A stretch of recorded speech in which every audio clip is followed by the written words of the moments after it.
This episode is brought to you by Greenlight. You can't solve every case for your kids, but with Greenlight, they'll have the instincts and money skills to stay out of trouble. With a Greenlight debit card and money app, parents can monitor spending and teach financial responsibility. Educate your kids as they grow, from earning allowance and tracking chores to learning how to save and invest. Start your risk-free Greenlight trial today at greenlight.com/Spotify. Hi, I'm Cassidy. And I'm Amanda. And we're the hosts of Drinking the Kool-Aid, a comedy podcast dedicated to the mysterious. Tune in every week while we cover two chilling tales about everything from cults to aliens to the paranormal, all with a sense of humor. So grab a drink and tune in to Drinking the Kool-Aid wherever you get your podcasts. Welcome back to the Murder Diaries. I'm Paige. And I'm Natalie. Make sure if you want to listen ad-free, you head over to patreon.com/murderdiariespod. And you can also catch us on YouTube now. 911, what's the address? What's happening? I have someone here that I need to be arrested in my home. They're there right now? I have a possible missing child. I have a 3-year-old that's been missing for a month. A 3-year-old? Yes. Have you reported that? I'm trying to do that now, ma'am. I'd like to speak to an officer. Can you have someone come out to my house? Okay, we'll have a deputy out to you as soon as one's available, okay? Thank you. Thank you. 911, what's your emergency? I called a little bit ago. The deputy sheriff's not here. I found out my granddaughter has been taken. She has been missing for a month. Her mother finally admitted that she's been missing. Okay, what is here now? We're talking about a 3-year-old little girl. So, my daughter finally admitted that the baby's in the store. I need to find her. Your daughter admitted that the baby is where? But the babysitter took her a month ago that my daughter's been looking for. I told you my daughter was missing for a month. I just found her today, but I can't find my granddaughter. And she just admitted to me that she's been trying to find her herself. There's something wrong. I found my daughter's car today, and it smells like there's been a dead body in the damn car. Okay, what is the 3-year-old's name? Caylee. This is the desperate 911 call made by grandmother Caylee Anthony, who hasn't seen the child she helped raise in more than a month. You've likely heard about the disappearance and murder of 2-year-old Caylee Anthony and the puzzling behavior of her mother, Casey. But today, as we approach the 15-year anniversary of the little girl's death, we're taking a retrospective look at the theories, evidence, and more recent revelations involved to shed more light on the case as a whole. Even now, all these years later, there are more questions than answers in Caylee Anthony's case. What happened to her? Why? And what part does her own mother play in her death? Her name was Caylee Anthony. This is her story. Used to think it's in my head, but I'm walking with the dead. Even before she was born, the truth of Caylee Anthony's life was complicated. Her mother, Casey Anthony, was born on March 19, 1986 in Warren, Ohio, as the second child to Cindy and George Anthony. Soon after Casey arrived, the family moved to Florida, where the two children settled into their new home and schools. As a kid, Casey was bright and social and didn't have trouble making friends. It wasn't until high school that she began to show signs of compulsive lying. At first, her lies were minor and the type of stuff parents might shrug off as typical teenagers. But she quickly began to morph into what might be considered a social chameleon. If someone she liked was into baseball, all of a sudden Casey was baseball's biggest fan. If all of her friends were following a particular trend, she would jump right on it with them until she didn't have a personality of her own. Just one that changed and conformed to whomever she was around at the time. But the tell of how deep she had gotten with the lies wasn't explicitly clear until her parents discovered just a day before her high school graduation that Casey wouldn't be graduating at all. She was several credits short and had stopped attending school altogether a few months earlier without telling her parents about it. Instead of going to college that fall as Cindy and George had planned, Casey got a job at Universal Studios and stayed living at home with her parents. While working at Universal Studios, Casey met Jesse Grund. A year later, Casey began exhibiting some odd behaviors and putting on weight. Her parents asked if she was pregnant, but Casey denied anything was going on. She backed up her claim by telling them she was still a virgin. But 5 months into her pregnancy, she was forced to tell her parents the truth when she began to show. In later years, Casey would assert that her pregnancy was a result of rape. In her own words, quote, "When I was 18, I was at a house party and had a couple of beers and completely lost my memory because I was drugged. I was extremely disoriented and I could feel like I had forcible sex. I was scared, confused, and full of questions." She would later say she didn't report the assault because she felt like no one would believe her. Despite going ahead with her pregnancy, Caylee knew from day one that she didn't want to be a mom. She told her parents she was going to place the baby for adoption as soon as it was born, as she didn't feel ready to settle down into mom life. Cindy and George were thrilled about becoming grandparents and similarly devastated at the revelation that they might not be a part of this child's life if Caylee placed the baby for adoption. So they offered an alternate solution.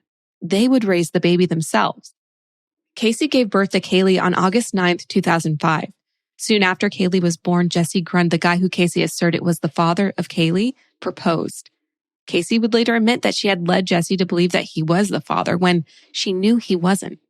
Jesse had his suspicions as the timing of their relationship didn't quite match up to the pregnancy, but he was determined to be a good father until he knew for sure that he wasn't the dad. When a paternity test proved that Jesse wasn't Caylee's father, the couple separated. Later on, Caylee asserted that the father was an old friend whom she had casually dated, and Caylee's mother stated that the father was a guy named Jesus Ortiz, who had died in a car accident in 2007. Jesus' family have denied the claim, while the identity of Caylee's biological father has never been revealed. Now that we know a little bit about Caylee and her pregnancy, let's get to talking about Caylee. Caylee was described as a happy and social child. She thrived in the home that she shared with her grandparents, and she was well loved by their wider family network. Despite the questions and challenges surrounding her biological mother and father, she was a typical toddler. She loved to play with her dolls and to swim in the family's pool. Her mother, Caylee, had a room at her parents' house, but for all intents and purposes, she was more of a roommate, while Cindy and George were Caylee's primary caregivers. After Caylee and Jesse separated, she went out a lot and started a party. During Caylee's early years, Caylee had several relationships, but none of them worked out. Even with Caylee's reluctance to become a mother, up until Caylee's disappearance, there were no complaints against her of child neglect or abuse, and thank God for that. Neither Caylee nor any of her partners had reports filed against them, and Cindy and George gave her every opportunity to spend time with her daughter without restriction or supervision. They hoped that one day Caylee would get her life on track and raise Caylee herself. But until that time came, they were happy to feed, clothe, and care for their beloved grandchild. With that, by all accounts, up until the time of her disappearance, Caylee was a well-loved and well-cared-for child. All that came to a violent end around Father's Day, June 15th, 2008. We say sometime around because it's still not clear exactly when these horrific events happened and Caylee ended up deceased. We only know that June 15th, 2008 was the last day she was seen alive by anyone other than Caylee. On that day, according to George and Cindy, they got in an argument with Caylee and she stormed out. Here is where two vastly different stories begin.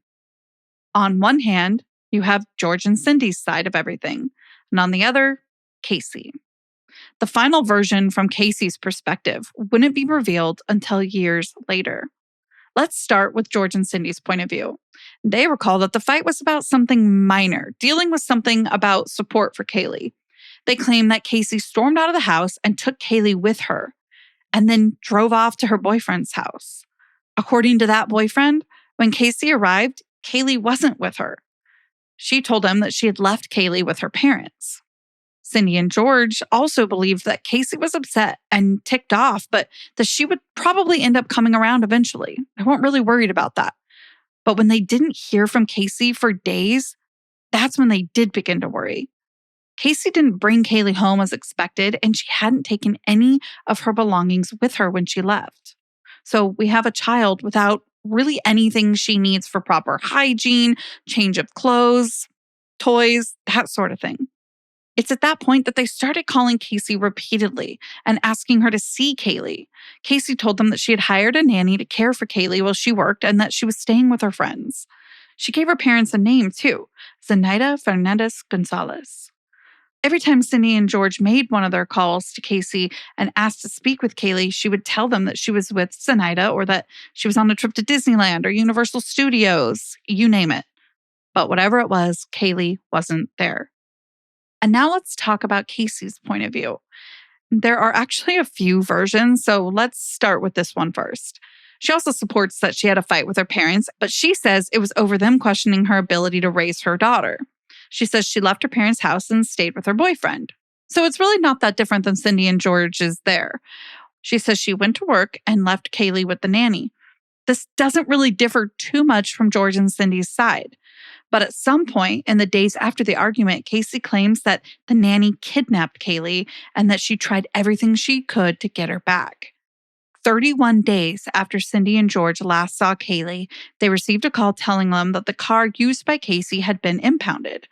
George went to collect the car and he immediately noticed a foul smell coming from the vehicle, which had also been pointed out by the staff at the impound lot. One of those workers mentioned to George that the smell was that of a dead body. And this guy wasn't just guessing. He knew the smell of a dead body from experience. George drove the car home, and when he and Cindy were searching around, they ended up finding a bag of trash and old pizza boxes in the trunk. They thought that might be what was causing the smell. However, when they removed the bags of trash and the pizza boxes, the smell lingered. Even George had to admit the smell did remind him of human remains. He would know. George was a retired police officer. He knew the smell of dead bodies. With that, Cindy called 911 and reported that Casey had stolen and abandoned the vehicle, which they owned, and that the smell in the back of the car was that of a dead body. This was the first of 3 interactions with 911 that day. After the first call to 911, George and Cindy tried in vain to get a hold of Casey. With no answer, they decided to track her down themselves. They found Casey at her boyfriend's house and were shocked to learn that she hadn't been working at Universal Studios at all, and that she had been living with him, not at a friend's house. Since the day she had left her parents, Casey had been spending her days partying with her boyfriend and his friends. But the biggest revelation from this visit was yet to come. Casey admitted she hadn't seen Caylee since the day after the fight with her parents, more than 30 days earlier. Cindy called 911 again to formally report her granddaughter missing. A third call was then made to 911 where Casey can be heard saying, quote, "My daughter's been missing for the last 31 days. I know who has her. I've tried to contact her. I actually received a phone call today. I did get to speak to my daughter for about a moment." After that call, the trio waited for officers to arrive. When authorities interviewed Casey, they were met with an unsettling lack of emotion. Casey at first denied that there was anything wrong and that Caylee was perfectly fine despite being missing. It wasn't until pushed that Casey admitted she hadn't heard from Caylee for at least a month and she had no idea where she was. Casey told authorities at the time that her daughter had been kidnapped by her babysitter, Zenaida Fernandez-Gonzalez, who had also disappeared. When asked why Casey hadn't contacted authorities earlier, Casey claimed it was because she wanted to try and find Caylee herself, saying, "I've been looking for her and just gone through other resources to find her," which was stupid. The next day, the police brought in cadaver dogs to examine the vehicle with the foul smell. There was a large stain in the trunk, and the dogs alerted when they picked up the scent of human decomposition in the same area. A sample air test confirmed that human remains had at some point been in the trunk, and hair belonging to Caylee was later found there. Officers asked Casey to go over again what she had said happened, and she told officers that she had dropped Caylee off with Zenaida, and Zenaida had then disappeared. She had spent the next 31 days trying to find Caylee on her own. The problem is, it didn't take much investigating to find holes in Casey's story. Let's start with Zenaida, the elusive kidnapping nanny. Zenaida Fernandez-Gonzalez is the name of a real person. But when officers showed Casey a series of photographs and asked her to identify Zenaida, she couldn't.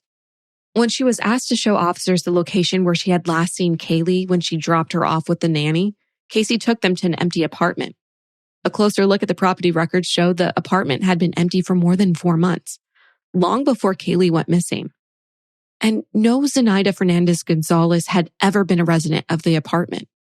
Neither Casey nor Zenaida appeared in CCTV footage from the building's parking lot on the day of the alleged kidnapping either.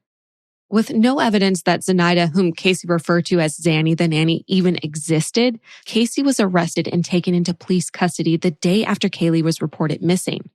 The initial charges were child neglect, interfering with a police investigation, and obstruction of justice. She was also charged with giving false testimony and lying to police. There were no official charges related to child abduction at the time. When the results of the cadaver dog examination were introduced during Casey's bond hearing a week after her arrest, the presiding judge stated in their ruling that they were disturbed by Casey's indifferent behavior in court. This isn't the first time people have expressed concern over Casey's lack of emotional response when it came to her daughter's disappearance. A friend of the family stated that when Casey was arrested and called home for bail money, the first thing she said to her mother was a snide, "I saw your little cameo on TV." The friend also stated that Casey seemed strangely detached from the whole situation, saying that Casey mostly wanted to complain about her parents' lack of support for her. In fact, she's even quoted saying, "Nobody in my family is on my side. That's all they care about right now, finding Caylee." Getting started with something new, especially if it's a new business, is pretty terrifying. There's also just a lot of work that's going into this thing that you're not entirely sure is going to work out anyways. It can be so hard to just even take that leap of faith. Trust me, Natalie and I know. When we started this podcast, we weren't even sure what we were doing. What if nobody listened? Or what if we sounded like idiots? Luckily, it ended up being one of the best decisions we ever made, and we know now that we were right to believe in ourselves, and you should believe in yourself too. If you're dreaming about starting a business too, Shopify can make that dream easier to achieve. Shopify is the commerce platform behind millions of businesses around the world and 10% of all e-commerce in the US, from household names like Rare Beauty, Gymshark, to brands that are just getting started. Accelerate your efficiency, whether you're uploading new products or trying to improve existing ones. Shopify is packed with helpful AI tools that write product descriptions, page headlines, and even enhance your product photography. You can also tackle all the important tasks you need to do in one place, from inventory to payments to analytics and so much more. There's no need to save multiple websites or try to figure out what platform is hosting the tool that you need. Everything is all in one place, which honestly makes life so much easier and your business operations smoother. On top of all that, you can get the word out like you have a marketing team behind you with Shopify. You can easily create email and social media campaigns wherever your customers are scrolling and strolling. It's time to turn those what ifs into with Shopify today. Sign up for your $1 per month trial at shopify.com/murderdiaries. Go to shopify.com/murderdiaries. That's shopify.com/murderdiaries. There's nothing that satisfies or hits home quite like home cooking, and HelloFresh makes it easier to do more of that this year. They have recipes that feel good and are always delicious. If you know me, you know I enjoy getting in the kitchen, but sometimes get a little bit too busy to do so. I'm sure that so many of you can relate, so I want to tell you that I have been turning to HelloFresh many times in my life now. I have turned to HelloFresh actually to help me pull my family together over meals that are simple and rewarding, again, on those busy weeknights. What's amazing is you get to choose from over 100 recipes every week that include cuisines from around the world. They even include 35 high-protein recipes each week, which includes Mediterranean and GLP-1 friendly options. You get to feel great with wholesome ingredients like sustainably sourced seafood and 100% antibiotic and hormone-free chicken. When I tell you that the HelloFresh chicken is some of my favorite chicken, the best tasting chicken I've ever eaten, I really do mean it. Don't know what it is, but there is something extra special about it to me and my family. We love it. What else is really great about HelloFresh is that their recipes are often paired with seasonal produce like pears, apples, and asparagus. Listen, like I've said, I've turned to HelloFresh many times in my life now. I stand by it because when dinner tastes this good, nothing hits like home cooking. See what I'm talking about by going to hellofresh.com/diaries10fm to get 10 free meals plus a free Zwilling knife, which is a $144.99 value on your third box. Offers valid while supplies last. Free meals applied as discount on first box. New subscribers only. Varies by plan. If you've been thinking about starting a GLP-1 weight loss journey, Ro makes it simple. With Ro, you get 100% online care, access to clinically proven FDA-approved medications, side effect management, dosing support, and more. And best of all, it's all from home. Ro also offers the first FDA-approved GLP-1 pill for weight loss at the lowest cost around. It uses the same weight loss ingredient as the shot with comparable results, helping patients lose an average of 14% of their body weight within a year. That's one daily pill designed to reduce cravings and help you feel fuller. The pill starts at $149 for the first dose and $299 a month for higher doses, plus the Ro Body membership. Membership is $45 for your first month and $145 monthly after, and includes unlimited provider messaging. Ro also offers brand name FDA-approved GLP-1s at the lowest cost, whether you use insurance or pay cash. Eligible patients can start treatment in as little as a week. If I had needed this product, it's what I'd use. Go to ro.co/diaries to see if you're eligible for the new GLP-1 pill on Ro. That's ro.co/diaries to get started on Ro. Go to ro.co/safety for box warning and full safety information about GLP-1 medications. TaxAct's filing software and live tax experts can help small businesses easily knock out their taxes. Actually, our experts can help you find deductions and credits for any sized business. Itty-bitty businesses, medium-sized, really big, mid-sized, small businesses, companies with 0 employees, and mom-and-pop conglomerates. Yep, our tax experts can help all of them. TaxAct. Let's get them over with. The judge set Casey's bail at $500,000. This bail did end up getting paid by a bounty hunter, Leo Padilla. Leo hoped that a free and desperate Casey would lead him and the authorities to Caylee or her remains. She was released on August 21st, 2008, but 9 days later, she was arrested again on new charges. Then she was released for a second time on September 5th. After that, she was rearrested again, but this time, her charges had nothing to do with Caylee's disappearance. She was charged with petty theft and the use of a forged check. The bounty hunter said that the biggest shame and strangest part of the whole thing was Casey's refusal to cooperate with him. This was despite her explanation to authorities that she had resisted calling police to report Caylee missing because she wanted to pursue different avenues to find her first. Quote, "I came, she didn't want to talk to me. I gave it my best shot. What else can I say?" That's all Leo Padilla, the bounty hunter, offered to local reporters. While Casey was in and out the jailhouse door, Cindy and George were dedicating every resource at their disposal to find Caylee. But nothing they did turned up any signs of Caylee or where she might be. On October 15th, Caylee had been missing for 4 months, and her mother, Casey, was officially charged with first-degree murder. Caylee had not been found, but authorities were convinced at this time that she was deceased. With no physical body and no real evidence about what happened to Caylee, the case seemed to stall. The prosecution had no concrete evidence against Casey, and the defense had them busy trying to figure out which of the stories Casey offered them was true. The only reliable evidence available to the case was the hair sample that was found in the car and the verified presence of compounds on the car that are usually only present with a decomposing body.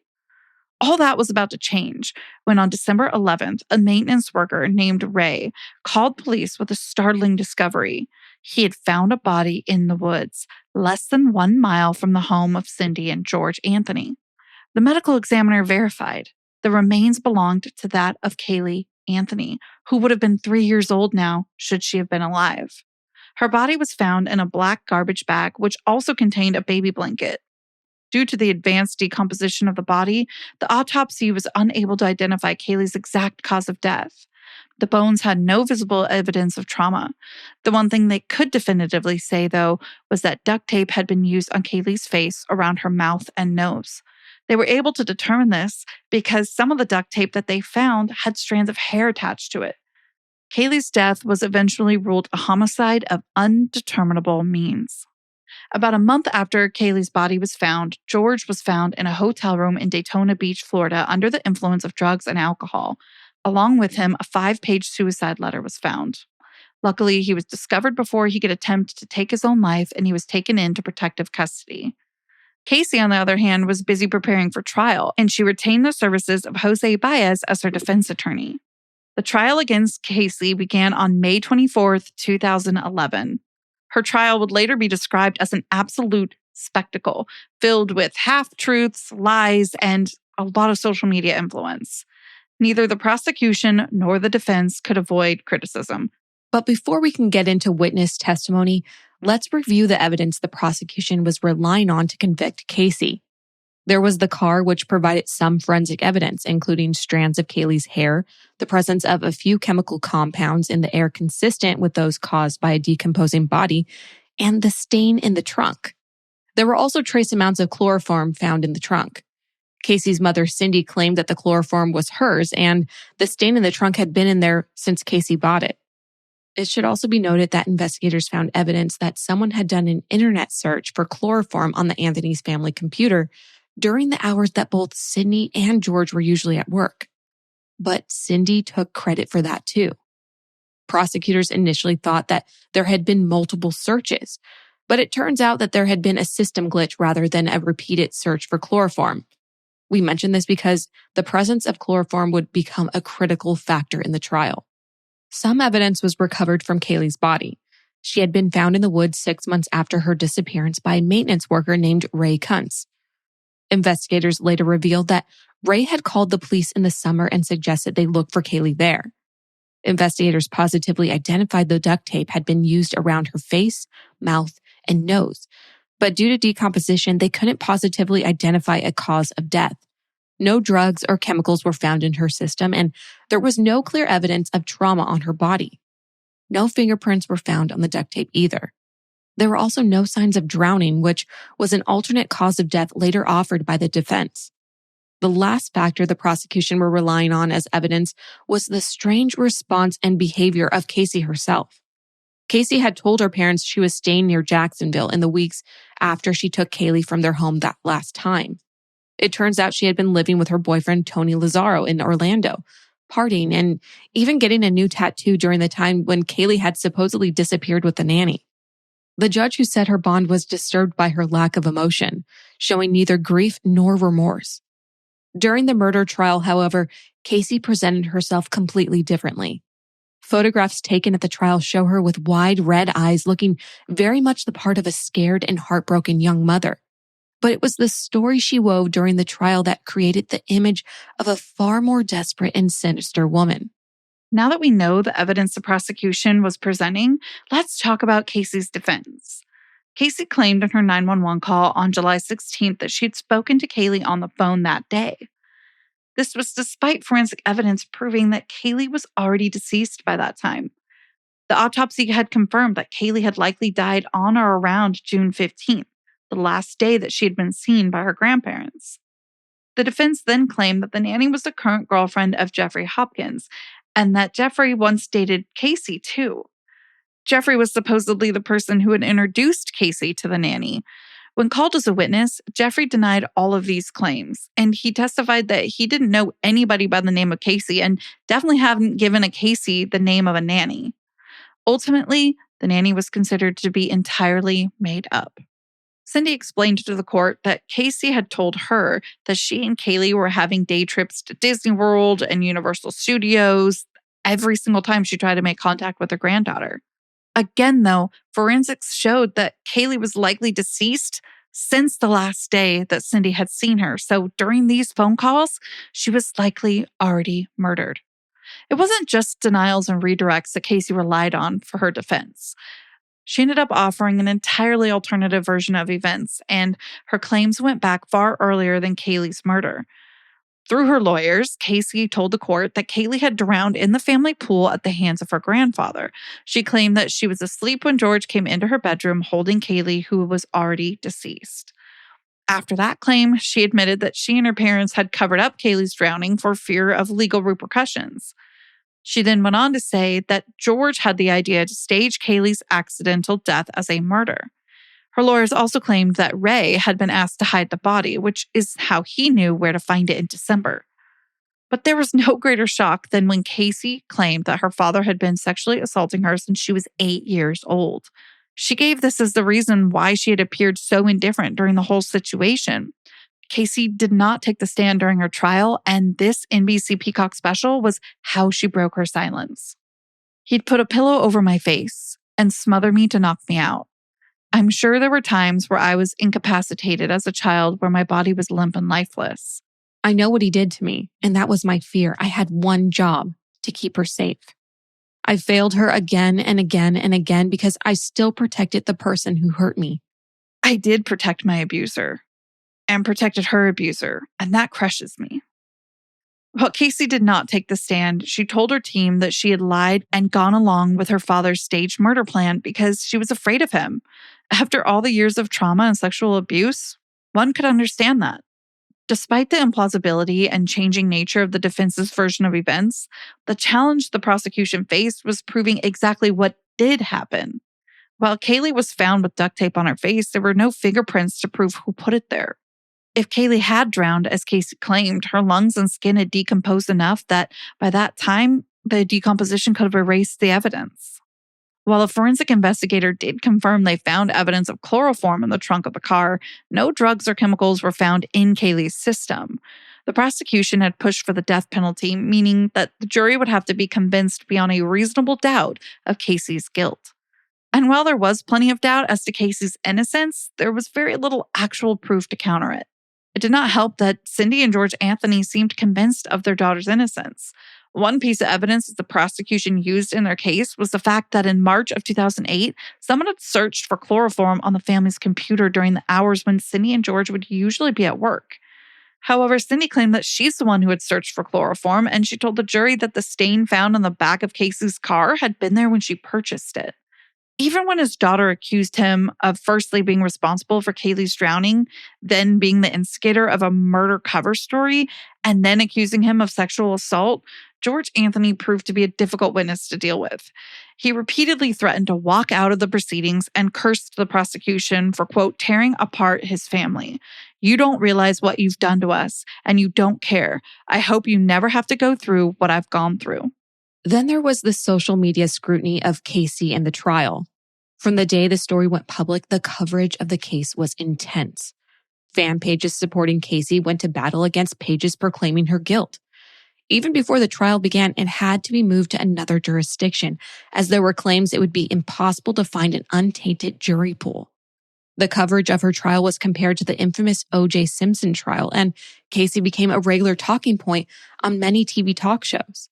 The prosecution was barred from presenting evidence pertaining to Caylee's true feelings about Caylee because the judge suggested they would be excessively prejudicial. The evidence came in the form of text messages where Caylee blamed her 2-year-old daughter for standing in the way of her desire to party. During the trial, Caylee's defense team moved for an acquittal on the grounds that the prosecution had not met their burden of proof and that there was no evidence Caylee was murdered at all, let alone by their client. The motion was denied. After 10 hours of deliberations over 2 days, the jury found Caylee not guilty of murder and not guilty of child abuse. She was, however, guilty of 4 counts of giving false testimony. This resulted in a term of imprisonment of 4 years, 1 year for each charge. Because she had already spent 3 years in jail at the time of her trial, she was effectively sentenced to 1 further year of imprisonment. However, 2 of these charges were later overturned on appeal, and Caylee was released in 2014. The legacy of Caylee Anthony's trial is arguably a complicated one. In the years since being found not guilty, she's attempted to clear her name of suspicion and present an alternate version of events in her own words. From 2014 to 2019, Caylee did a series of interviews with various magazines, but she was found to be combative with interviewers and would contradict herself. From a media perspective, it was great that Caylee's antics increased viewership.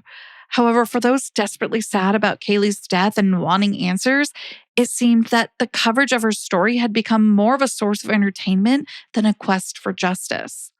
In an interview with Associated Press in 2017, Caylee started off by defending her decision to lie to the police. Quote, people lie to the cops every day. Cops lie to people every day. I'm just one of the unfortunate idiots who admitted that they lied. When asked why she chose to party with her boyfriend while her daughter was missing, she simply said, yes, I drank and carried on like nothing happened. She gave no follow-up to that statement. and ended the interview by saying, "Is it still not even certain as I stand here today about what happened? But I don't give a shit about what anybody thinks about me. I never will. I'm okay with myself. I sleep pretty good at night." This quote was spread to magazines around the world, earning her the moniker of the world's most hated mom. In November of 22, with the release of her newest documentary, Caylee has offered a more detailed version of what happened to Caylee. In this documentary, she faces the camera straight on with a dark and shocking claim. Caylee was killed by her grandfather, George Anthony, the same man who was Casey's staunch defender throughout the trial, despite her early claims of his involvement and abuse. In the docuseries, Caylee claims that she was awoken by her father on June 15, 2008, with him carrying Caylee's limp body. Quote, "She's soaking wet. I can see him standing there with her, and he handed her to me, and he's telling me that it's my fault." Caylee wasn't moving and had duct tape on her mouth. Caylee says her father told her that Caylee had fallen into the pool and that he was going to, quote, "take care of her." Caylee says she didn't see her daughter again after that. When asked why she wouldn't report her father's actions, Caylee gave a few reasons. One was her fear of her father, who Caylee said had been sexually abusing her since she was 8 years old. "It was like I was brainwashed, and it wasn't until much later that I started to realize why." Another reason Caylee gave is that she genuinely believed Caylee was alive. "I know people are going to question why I didn't make a phone call, why I didn't call 911. I have to live with that knowing I failed to protect my child." Looking at the camera and holding back tears, she says, "I lost everything the day I lost her." Caylee makes an emotional and moving case, but the question still lingers. Is she someone whose emotions can be trusted? A number of profilers and psychologists agree that Caylee shows signs of psychopathy, including compulsive lying, superficial charm and intelligence, lack of remorse, pathological egocentricity, and a lack of positive social behavior. Caylee offers her own explanation for these traits, claiming that they're a direct result of her abuse and of being raised to obey her father and suppress her own pain and shame at her situation. After the docuseries aired, viewers criticized Peacock for giving an accused murderer a platform to spread their version of events. Caylee's father, who denied the accusations of abuse and the cover-up during the trial, refused to be a part of the series. He has remained silent except to say that he believes his daughter knows exactly what happened to Caylee. Meanwhile, Cindy believes that Caylee might have accidentally killed Caylee and has felt too much shame to be honest with what really happened. Finding truth in the matter of Caylee Anthony is a complicated and convoluted thing. During the trial, Caylee's sister-in-law testified to a close and beautiful relationship between mother and daughter. But everyone else gave a more complicated answer, some saying that Caylee loved her daughter but missed her freedom, while others said Caylee never wanted to be a mom at all. On one side, if Caylee Anthony's version of events is true, she's a victim in her own right. She's an abuse survivor and deeply traumatized by her childhood.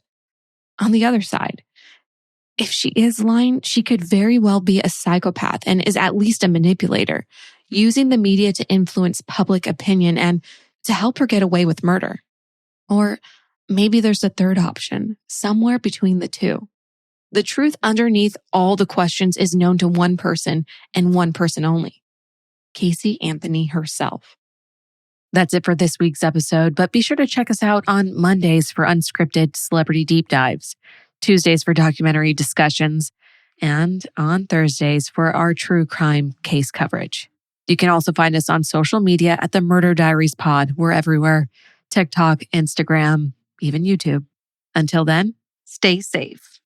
Bye. There's nothing that satisfies or hits home quite like home cooking. And HelloFresh makes it easier to do more of that this year. They have recipes that feel good and are always delicious. If you know me, you know I enjoy getting in the kitchen, but sometimes get a little bit too busy to do so. I'm sure that so many of you can relate, so I want to tell you that I have been turning to HelloFresh many times in my life now. I have turned to HelloFresh actually to help me pull my family together over meals that are simple and rewarding, again, on those busy weeknights. What's amazing is you get to choose from over 100 recipes every week that include cuisines from around the world. They even include 35 high protein recipes each week, week, which includes Mediterranean and GLP-1 friendly options. You get to feel great with wholesome ingredients like sustainably sourced seafood and 100% antibiotic and hormone-free chicken. When I tell you that the HelloFresh chicken is some of my favorite chicken, the best tasting chicken I've ever eaten, I really do mean it. Don't know what it is, but there is something extra special about it to me and my family. We love it. What else is really great about HelloFresh is that their recipes are often paired with seasonal produce like pears, apples, and asparagus. Listen, like I've said, I've turned to HelloFresh many times in my life now. I stand by it because when dinner tastes this good, nothing hits like home cooking. See what I'm talking about by going to HelloFresh.com/diaries10fm to get 10 free meals plus a free Zwilling knife, which is a $144.99 value on your third box. Offers valid while supplies last. Free meals applied as discount on first box. New subscribers only. Varies by plan. If you've been thinking about starting a GLP-1 weight loss journey, Ro makes it simple. With Ro, you get 100% online care, access to clinically proven FDA-approved medications, side effect management, dosing support, and more. And best of all, it's all from home. Ro also offers the first FDA-approved GLP-1 pill for weight loss at the lowest cost around. It uses the same weight loss ingredient as the shot with comparable results, helping patients lose an average of 14% of their body weight within a year. That's one daily pill designed to reduce cravings and help you feel fuller. The pill starts at $149 for the first dose and $299 a month for higher doses, plus the Ro Body membership. Membership is $45 for your first month and $145 monthly after, and includes unlimited provider messaging. Ro also offers brand name FDA-approved GLP-1s at the lowest cost, whether you use insurance or pay cash. Eligible patients can start treatment in as little as a week. If I had needed this product, it's what I'd use. Go to ro.co/diaries to see if you're eligible for the new GLP-1 pill on Ro. That's ro.co/diaries to get started on Ro. Go to ro.co/safety for box warning and full safety information about GLP-1 medications.